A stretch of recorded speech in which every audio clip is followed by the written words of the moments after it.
ଚାଲ ଯିବା ଆଜି ମୋ ଦେଇ ଘର ମୁଁ ଦେଖେଇବି। ତ ସେଇଟା ହେଉଛି ବାଉଁଶ ବଣ। ଏଇଠି ଦେଖନ୍ତୁ ତାଙ୍କର ବାଡ଼ିଆରୁ ଆରମ୍ଭ କରିବା। ଏଇଟା ହେଉଛି ତାଙ୍କ ବାରିଆଡ଼। ବାରି କେତେ କଦଳୀ ଗଛ ଦେଖନ୍ତୁ ଲାଗିଛି। ଏଇ କଦଳୀ ଗଛରେ ବଡ଼ ବଡ଼ କଦଳୀ କାନ୍ଧି ପଡ଼େ। ବହୁତ ଗଛ ଭାଙ୍ଗି ଗଲାଣି। ଆଉ ଏଇଟା ହେଉଛି ଦେଖନ୍ତୁ ତାଙ୍କ ପୁରୁଣା ଘର ଥିଲାବେଳେ ଏଇଟା ତାଙ୍କର ବାଥରୁମ୍ ଥିଲା।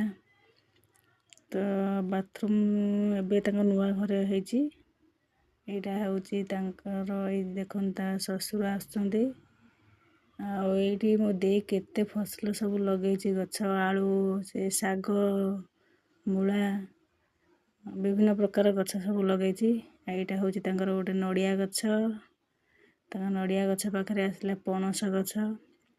ଏଇଟା ହେଉଛି ଦେଖନ୍ତୁ ତାଙ୍କର ପୁରୁଣା ଘର। ଏଇଠି ଆଗେ ରହୁଥିଲେ। ମୁଁ ଯେତେବେଳେ ପଢ଼ୁଥିଲି ଏଇ ଘରେ ମୁଁ ରହୁଥିଲି, ପୁରୁଣା ଘର ତାଙ୍କର। ଆଉ ଏଇଠି ତାଙ୍କର ତା ଦିଅର ଏଇଠି ଆଳୁ ପିଆଜ ବେପାର କରୁଛନ୍ତି। କେତେ ସାରା ରଖିଛନ୍ତି, ଏଇଠି ବାଛୁଛନ୍ତି ସବୁ ଭଲ ଆଳୁ, ଖରାପ ଆଳୁ। ଆଉ ଏଇଟା ହେଉଛି ତାଙ୍କର ଏଇ ଘର ଗୁଡ଼ାକ ତାଙ୍କର ନୂଆ କରିଛନ୍ତି, ଭଡ଼ାକୁ ଦେଉଛନ୍ତି। ଏଇଟା ହେଉଛି ତାଙ୍କ ପୁରୁଣା ଘର। ଏଇଠି ମୁଁ ଦେଇ ବସିଛି ଚୁଲିରେ କ'ଣ ରାନ୍ଧୁଛି ବସିକି।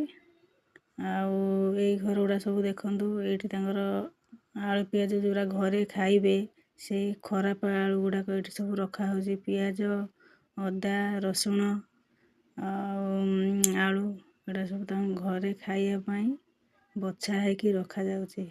କେତେ ସାରା ଦେଖନ୍ତୁ। ମୋ ଦେଇ ତାର ଏଠି ବସିକି ଚୁଲି ଜାଳୁଛି। ଏଇଟା ସବୁ ଏପଟେ ତାଙ୍କର ପୁରୁଣା ଘର, ଏଇଟା ସବୁ ନୂଆ ଘର। ଏଇଠି ଲାଡିଲି ତାଙ୍କର ଗୋଟେ ଶୁଆ ରଖିଛନ୍ତି। ମୋ ଝିଅ ତାକୁ ତା ଡ୍ରେସ୍ ଡୋରି ତା ପାଟିରେ ପୁରେଇଛି, ଶୁଆ ପାଟିରେ। ଏଇଟା ହେଉଛି ତା ନୂଆ ଘର। ଆଉ ଦେଖନ୍ତୁ ତାଙ୍କ ଘର ବାଡ଼ିରେ ମୋ ଦେଇ ଗୋଟେ ଆଜବେଷ୍ଟ ଉପରେ ଲଗେଇଥିଲା କଖାରୁ ଗଛ। କେତେ ସାରା କଖାରୁ ଦେଖନ୍ତୁ। ମାନେ ଶୀତ ଦିନ ଆରମ୍ଭରୁ କଖାରୁ ଫଳୁଛି ଯେ ଏବେ ବି ସୁଦ୍ଧା ସେ ସରୁନି, ଫଳି ଚାଲିଛି। ଦେଖନ୍ତୁ କେତେ କଖାରୁ ମୁଁ ତୋଳିଛି। ରହିଲି, ଜୟ ଜଗନ୍ନାଥ।